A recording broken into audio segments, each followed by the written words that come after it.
Hello everyone, myself Madhav, my share my friend Abhishek Shukla. We are from Nirma University presenting किसान कवच। भारत सरकार urea के bag पर 2200 rupees की subsidy देती है, तो अगर किसान हमारा व्हीकल यूज करके एक यूरिया का बैग बचाता है तो भारत के 10 करोड़ किसान भारत सरकार के 22,000 करोड़ रुपए बचा सकते हैं। प्रॉब्लम स्टेटमेंट ये है कि फार्मर्स को नहीं पता किस जगह कितना अमाउंट ऑफ फर्टिलाइजर डालना है, तो उस इनवेरिएबिलिटी की वजह से होता ये है कि फर्टिलाइजर बर्न इंक्रीज होता है एक्सेसिव फर्टिलाइजर यूज करने की वजह से। उसकी वजह से एनवायरनमेंट में भी सबसे बड़ा इंपैक्ट आता है। इसका सॉल्यूशन निकालने के लिए हमने ये व्हीकल बनाया है जो कि दो मोड पे चल सकता है, पहला मैनुअल और दूसरा ऑटोनोमस रनर सिंगल पे।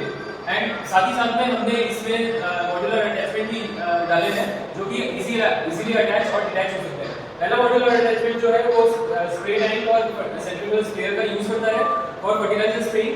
एंड सेकंड मॉड्यूलर अटैचमेंट जो है वो लिफ्ट मैकेनिज्म का यूज करके सॉइल टेस्टिंग का हम सॉइल टेस्टिंग कर सकते हैं। इसका इम्पैक्ट हम ये क्रिएट करना चाहते हैं कि सॉइल डिग्रेडेशन को हम रोकना चाहते हैं जिसकी वजह से क्रॉप डैमेज होती है। साथ ही साथ में हम फार्मर की पॉकेट को सस्टेनेबल बनाना चाहते हैं because as you all know fertilizer की प्राइसेस इंक्रीज होती जा रही है because India majorly fertilizer import करता है, ऐसा हम ग्राफ देख सकते हैं। एंड साथ ही साथ में हम फर्टिलाइजर इंपोर्ट उस कंट्रीज से करते हैं जो कि हमारे साथ फ्रेंडली नहीं है।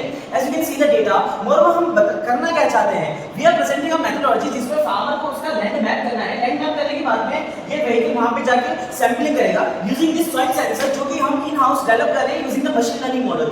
ये सॉइल सेंसर वहां पे सॉइल टेस्टिंग करेगा, फार्मर को बताएगा कि इस पूरे लैंड में इस ग्रीन वाले रीजन में फर्टिलाइजर की रिक्वायरमेंट है और बाकी compare to all other reasons. So वहां पे जाके फिर रोवर फर्टिलाइजर को स्प्रे कर देगा।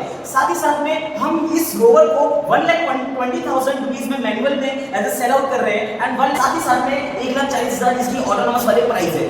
और इसका इम्पैक्ट अभी ये है कि हमने अभी तक फेज 1 एंड फेज 2 कंप्लीट कर लिया है। साथ ही साथ में हम फेज 3 में हैं in which we are deploying the pilot deployment and these are the sources from which we have gathered the data and thank you so much for your time.